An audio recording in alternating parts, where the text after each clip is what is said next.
if you have somebody in your HR department doing the exit interview, what I've calculated there is the amount of time, and you can see in this particular sample, the exit interviewer spent 60 minutes.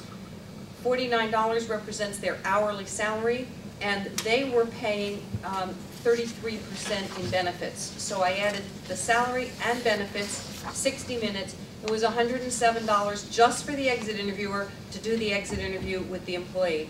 Then you add to that the departing employee's time, and in this case, $21.50. The cost of the administrative functions relating to the departure. That's all the paperwork that has to be done. In this case, the department head spent an hour on paperwork, and the HR department spent an hour. You have the hourly salary and benefits of each of those.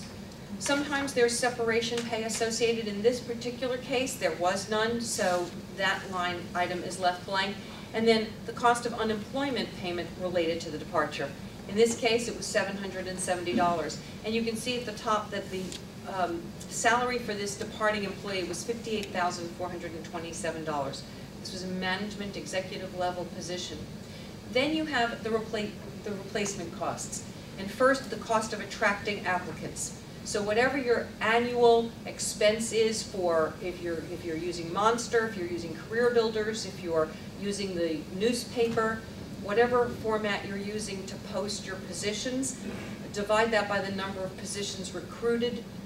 In this particular case, with this client, it was $750.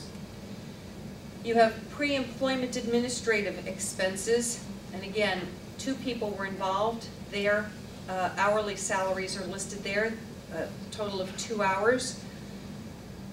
Then the cost of entrance interviews.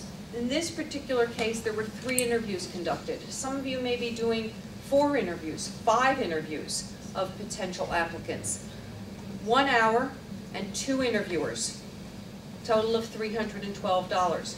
Now, in some cases, you may have an executive that's doing the interviewing for an executive or a management level position. That number is going to be a lot higher. And you'll notice that in each case where salary is calculated, the benefits are added on there, in this case at 33%. This employer does background screens. I always recommend them if an organization isn't doing them. I'm, in this day and age, a bit aghast, but the cost of the background screen for the individual who did that, they spent 30 minutes, calculated a cost of $30 just to conduct the background screen. Then the cost of hiring decision meetings, where the team gets together and discusses the various applicants, and, well, I like this one because, and well, this one answered these questions this way. There was 1 hour for 2 interviewers and a half hour for a 3rd interviewer. Now again, these numbers may be much higher for you depending upon the salaries that you're paying and the amounts of time that is spent. And then post-employment information gathering, payroll, records. Again, this was a cost that was incurred by the HR department. Those are the replacement hiring costs. Then we go to the training the new hire costs. And very often we do not calculate this in anywhere. The cost of the information literature. I would assume that most of you are giving a policy manual, and if you're still printing it in hard copy format, there's a cost to that. Any brochures, any written information you're giving about policies. Then the cost of the general orientation. In this particular case, there were 2 people that did the orientation. You may have people in your HR department doing it, and then you may have departmental employees also involved in an orientation program. You calculate the amount of time they're spending, their salaries plus the benefits. In this case, it was $108. Then the cost of the orientation. The department orientation in this case was 105 hours.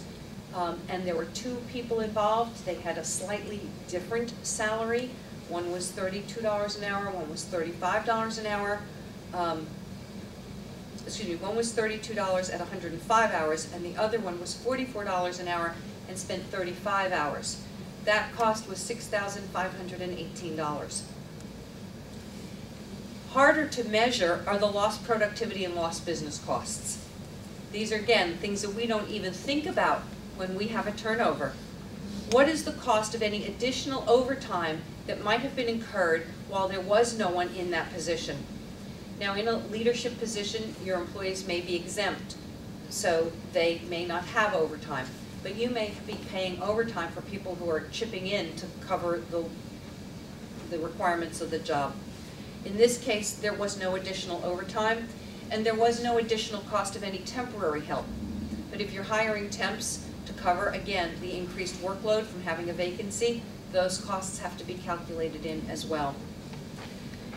In this particular case, there was a vacancy for 70 hours, so wages and benefits that were saved to the organization by having that vacancy, even though the budget showed that there was that position, there was a $2,980 savings to the organization from having that position vacant. The cost of the performance differential while that new employee gets up to speed. In this case, $22.34. Now, harder to measure are the costs of low morale, stress, and overwork. Particularly if you are separating the employee and it's not a voluntary separation. You may have morale impacted. You may have people that are spending more time on the job looking for their next job because now they're afraid or anxious.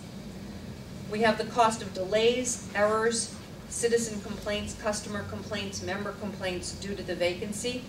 In this case, the employer estimated that at $532.